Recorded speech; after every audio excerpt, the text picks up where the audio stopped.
obrigado a todos pela presença. Deus abençoe grandemente a cada um, para a glória do Eterno. Glória a Jesus. Deixe-me ver aqui, vamos se aprofundar na palavra do Eterno, meditar, né? Para Deus, a orientação. Às vezes a gente entra fria em problemas por não dar ouvido à palavra de Deus ou alguma orientação vinda do céu, né? E a gente passa por momentos desagradáveis devido à falta de vigilância, né, irmãos? A paz do Senhor Jesus Cristo, que a graça e a paz estejam com todos. Estamos aqui em tempo real, pela plataforma do YouTuber, como profeta Márcio Constantino, também como profeta no Kawaii, também como profeta aqui no TikTok. Lembrando que tenho minha conta secundária com Palavra do Altíssimo, que às vezes também faço live através delas, também nos respectivos aplicativos que tenho mencionado há pouco tempo. Pai do Senhor Jesus Cristo para todos, que Deus possa falar com você essa noite, que o Senhor possa te orientar o teu coração, a tua vida, que possa agregar para a sua vida a palavra de Deus, muita alegria, muita paz, muita satisfação, que Deus possa te ajudar nessa noite naquilo que o homem não pode ajudar, né? Obrigado, Maria Pereira, sempre presente aqui de Portugal. Uma paz para Portugal, paz para a Europa, né, que vive em conflito ali. Que Deus possa apaziguar aquele povo com a pessoa do Espírito Santo de Deus. Obrigado a todos, em nome de Jesus Cristo. Hoje vamos falar sobre Pedro negou Jesus, né? Essa aqui é a palavra correta. Pedro nega Jesus, mas Jesus avisava Pedro. Mas como é que isso pode acontecer, né? O mestre avisa, o mestre, obrigado Bonifácio, o mestre orienta, traz visão, revelação, mas o homem parece que tem dificuldade em acreditar no que Deus fala. O homem tem dificuldade em acreditar no que Deus fala. Vamos ler a passagem para a gente entender. Evangelho de Marcos, capítulo 14, versículo 66. São poucos versículos. Vamos meditar aqui no texto para a gente extrair aqui da palavra de Deus, né, sabedoria, conhecimento, livramento para nossas vidas. Estando Pedro embaixo no átrio, chegou uma das criadas do sumo sacerdote, e vendo a Pedro, que estava aquietando, olhou para ele e disse: Tu também estava com Jesus o Nazareno. Mas ele negou, dizendo: Não o conheço, nem sei o que dizes. E saiu fora ao alpendre, e o galo cantou. E a criada, vendo outra vez, começou a dizer aos que ali estavam: Este é um dos tais. Mas ele negou outra vez, e pouco depois, os que ali estavam disseram outra vez a Pedro: Verdadeiramente, tu és um deles, porque és também galileu. E ele começou a imprecar e a jurar: Não conheço esse homem de quem falais. E logo o galo cantou segunda vez, e Pedro lembrou-se da palavra de Jesus, que tinha dito: Antes que o galo cante 2 vezes, 3 vezes, me negarás tu. E retirando-se dali, chorou.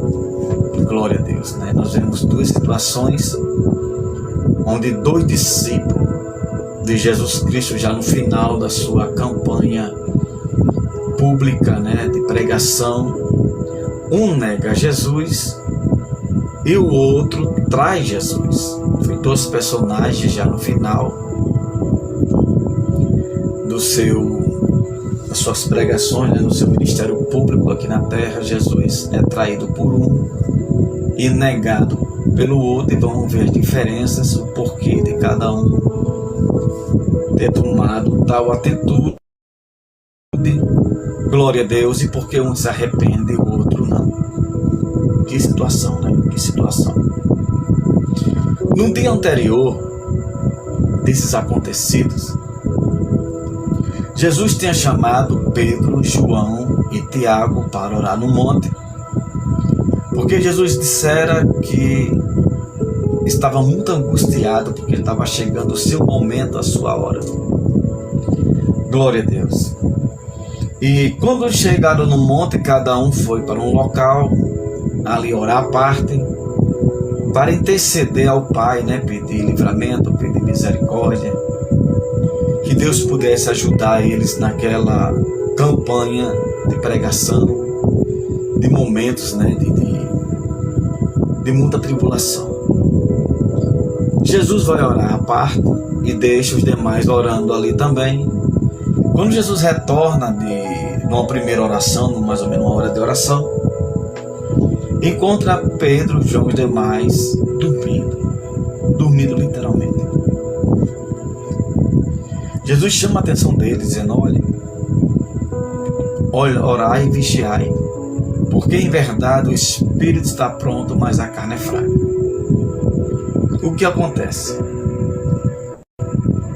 Jesus vai orar outra vez, ali no Getsêmani, e Jesus começa a angustiar muito e começa a suar grandes gotas de sangue, né? A intensidade, porque Jesus já sabia que tinha chegado o momento de Jesus ser preso, ser caluniado, né? Todo o procedimento, açoitado, esbofeteado, pregado numa cruz.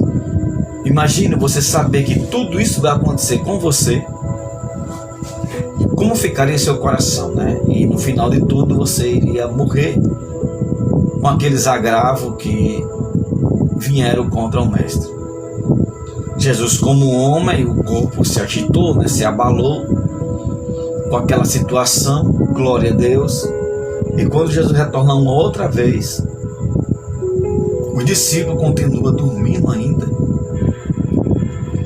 E a Bíblia diz que eles estavam carregados de sono, estavam pesados de sono, né? Jesus alerta eles a orar e a vigiar, porque em verdade o espírito está pronto, mas a carne é fraca.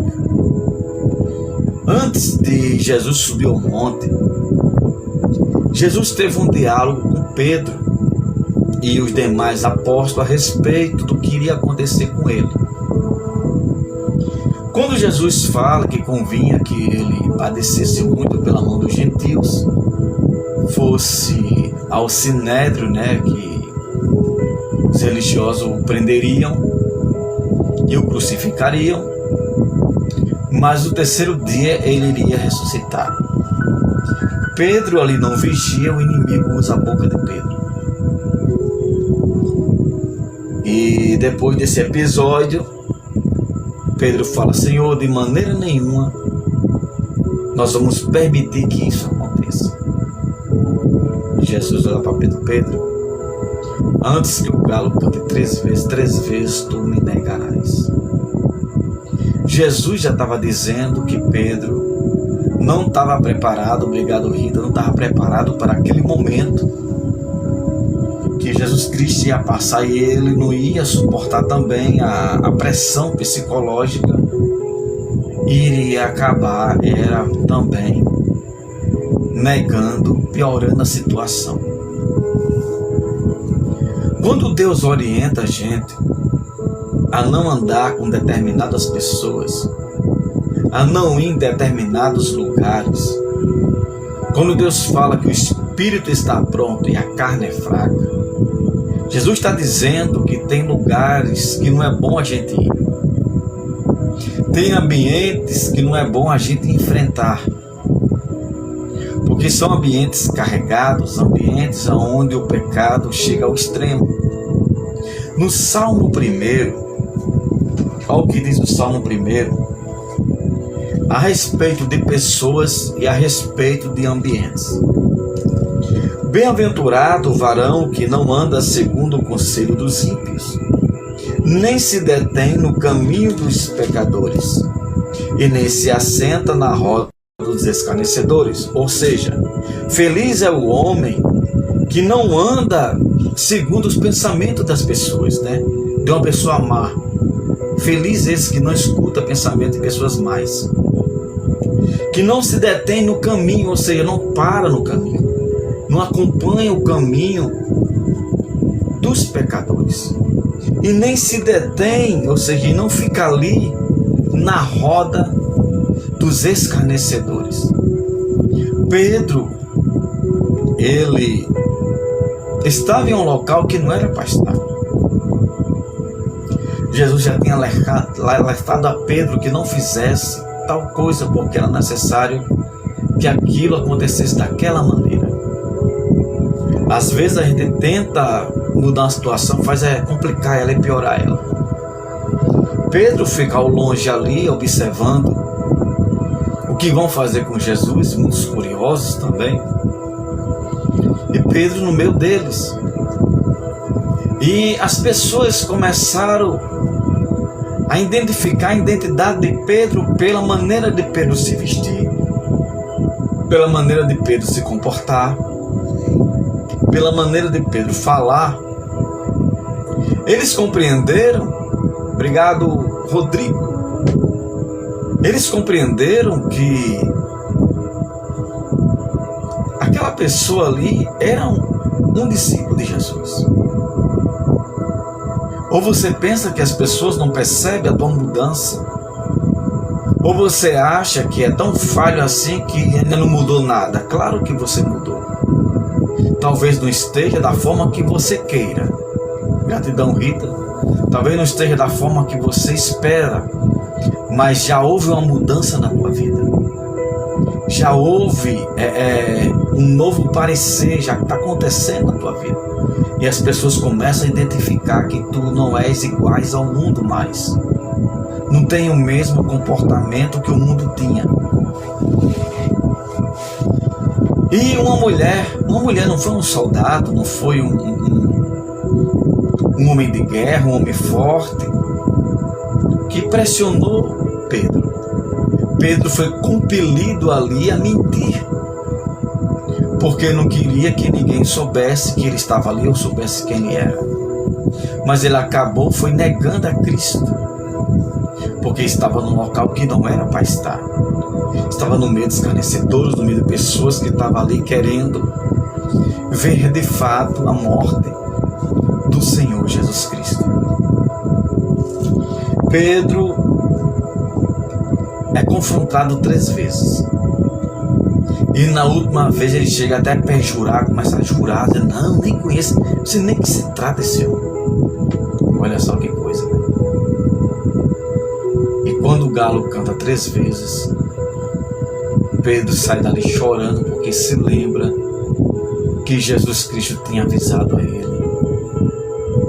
que ele ia, se ele insistisse nisso, ele ia negar Jesus 3 vezes. Que coisa, né?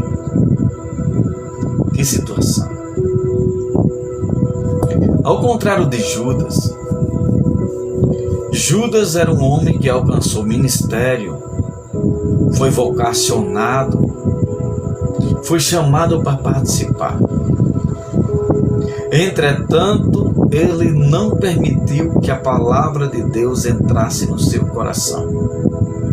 Ou seja, ele ficou só observando o movimento que Jesus Cristo fizera. Irmãos, foi 3 anos e meio. Era muito tempo para que Judas se convertesse, para que Judas tivesse uma confiança em Jesus Cristo. Mas a ideia dele não era estar ali, não era obedecer às palavras do mestre, era tomar vantagem naquilo que o mestre poderia proporcionar para ele. E ele chegou a um ponto de ganância tão grande que começou a destilar os seus venenos. Ele começou a se intrometer nos assuntos de Jesus Cristo. Uma certa feita, uma mulher veio e ungiu Jesus com um grande perfume muito caro e enxugou com seus cabelos. Judas, vendo aquilo, disse: por que não vendeu e deu aos pobres? Parecia um pensamento louvável e bom, né? Mas a intenção dele, a Bíblia diz que ele era ladrão, a intenção era embolsar o dinheiro e não dar pobre nenhum, era apenas uma maneira de convencer as pessoas a ofertar e ele ficar ali mexendo no dinheiro do tesouro. O que acontece? Quando chega a Santa Ceia, Jesus termina ali a Santa Ceia e faz uma liturgia religiosa ali, lavando os pés do discípulo. Tem um impasse com Pedro. Pedro diz que de maneira nenhuma lavarás os meus pés. E Jesus disse: se tu não deixar, tu nem parte comigo. Então Pedro disse: então você vai lavar o corpo todo, a cabeça, os braços? Aí Jesus disse: não necessita, porque você já está lavado pela palavra. Apesar de Pedro ser aquela pessoa explosiva, aquela pessoa que sempre, às vezes, era usado pela carne, mas Pedro estava querendo acertar, estava querendo aprender, estava lutando para se converter. E Judas não. Judas, ele, nenhum momento ele se arrependeu do que ele fez. A questão de Judas se suicidar foi a vergonha que ele teve, porque na verdade ele não queria Jesus Cristo morto, porque de onde ele ia tirar as ofertas? Ele apenas queria Jesus Cristo preso para poder usufruir ali, né, ficar como líder dos apóstolos enquanto Jesus Cristo estava ali no cárcere. Essa era a visão de Judas. Quando Judas percebe que a intenção dos sacerdotes e dos religiosos da época não era prender Jesus, mas matá-lo, Judas fica ali para não viver, porque ele se sentiu prejudicado, né? Ele se sentiu enganado pelos religiosos, porque na verdade ele queria era deixar Jesus na prisão e ele ficar ali dominando, né, como cabeça dos demais. E a sua tristeza foi tão grande que ele se matou, né? Quis dar cabo à sua vida. Olha só que coisa. E Pedro não. Pedro foi os dias mais, a noite mais triste que Pedro teve, né? Ele saiu dali chorando, foi para sua casa, glória a Deus, naquela situação complicada, humilhado, né? Se sentiu humilhado. Neguei o mestre, glória a Deus, que situação, né? Por causa da teimosia do coração do homem. Às vezes o homem teima demais, Deus alerta, Deus avisa.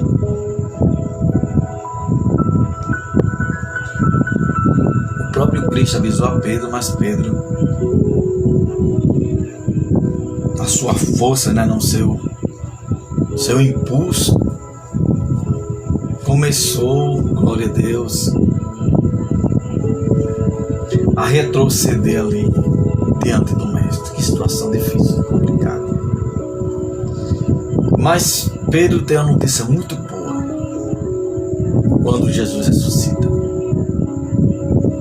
Quando Jesus ressuscita e aparece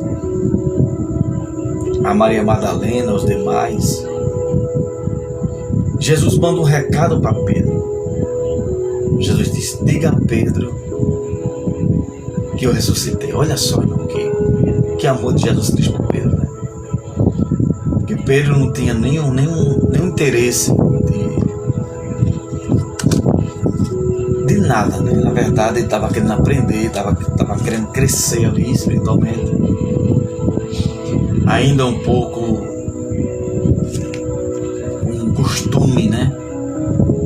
sua vida secular, sem compreender muito bem essa palavra do mestre, pisava, né, na bola, vamos dizer assim, passava do limite por falta de orientação. Não por falta de orientação, não foi que já orientava, né, por falta de sabedoria, essa é a palavra. Por falta de sabedoria, fazia coisas que não convém. Mas Pedro, ao contrário de Judas, Pedro se arrependeu. Judas nem se arrependeu, ficou com vergonha, ficou muito triste, né? Claro, porque tinha sua fonte de renda ali e agora estava taxado como traidor, né? Recebeu essa nomenclatura muito pesada e ele preferiu dar cabo à sua vida sem se arrepender. Que coisa terrível. Só Deus na causa. Então, pessoas, ambientes, lugares onde Deus disse que não vá, não fique, não é bom insistir em ficar em determinados lugares. Isso vai trazer um prejuízo espiritual, um prejuízo financeiro, um prejuízo conjugal em todos os aspectos. Certamente alguma dessas coisas vai atingir você se você for para determinados lugares que não é para você estar lá, que não faz parte mais do seu convívio, que não faz parte mais da sua vida. Compreenda essas coisas, compreenda os caminhos de Deus, né? Que nem todo lugar não é para a gente estar, nem todas as pessoas não é para a gente estar perto. Isso não quer dizer que você não pode dar um bom dia, uma boa tarde, uma boa noite, mas não tem como andar, não tem como ter uma aproximação com determinadas pessoas, né? Não dá certo, não encaixa. Isso fica só Deus na causa, amigo. Só Deus para ter misericórdia. Só o Senhor para ter misericórdia. Então entenda que Jesus Cristo, a palavra de Deus, ela orienta. Ela mostra antes das coisas acontecer, para que a gente tome o melhor caminho, né? Faça de forma correta para a glória de Deus. Vamos fazer uma pequena oração. Em nome de Jesus Cristo, me permita que Deus possa fortalecer o nosso coração. Deus de Abraão, Deus de Isaac e Deus de Jacó. Senhor, precisamos da Tua graça em nossa vida. Que o Espírito esteja mais forte do que a carne. Que a gente possa resistir às tentações. Que a gente possa, Pai, ser fortalecido pela graça da Tua palavra, do Teu poder, pela graça do Espírito Santo. Nos ajuda, Senhor, a fazer a Tua vontade. Vem, Senhor, nos preparar para o dia mau, nos preparar para o dia difícil, para as batalhas, para as pelejas, para as duras palavras, que o Senhor possa nos blindar, nos guardar e nos livrar de todo o mal. Senhor da glória, Deus do universo, Pai, nos ajuda, Senhor, a fazer a Tua vontade. Nos ajuda a andar nos Teus passos, pois Tua palavra é lâmpada para os pés e luz para o caminho. Nos mostra, Senhor, de forma correta andar nos Teus caminhos, que a gente possa interpretar a Tua palavra, que a gente possa ter força para obedecer, que a gente possa, Deus, fazer sempre a Tua vontade. Abençoa a todos que estão aqui, a todos que vão ouvir na mensagem. Senhor, fortalece o coração de cada um, orienta Teus filhos e Tuas filhas. Ajuda-nos, Senhor, ajuda-nos, Deus, nos protege, nos livra, nos abençoa nossos trabalhos, nos empregos. Ajuda, Senhor, aqueles que estão desempregados, ajuda aquele que está precisando de uma cura, precisando de um alívio, precisando de uma porta de emprego, precisando, Senhor, da Tua graça e da Tua misericórdia. Senhor, opera, trabalha nas vidas, trabalha nos corações. Ajuda, Senhor, a cada um dos Teus filhos e Tuas filhas, para a glória de Deus. Pai, em nome de Jesus, contempla os filhos dos homens. Contempla, Deus, a cada um com a Tua rica misericórdia. Abençoa grandemente a cada coração e a cada mente. Faz conforme a Tua vontade, Deus. Em nome de Jesus Cristo.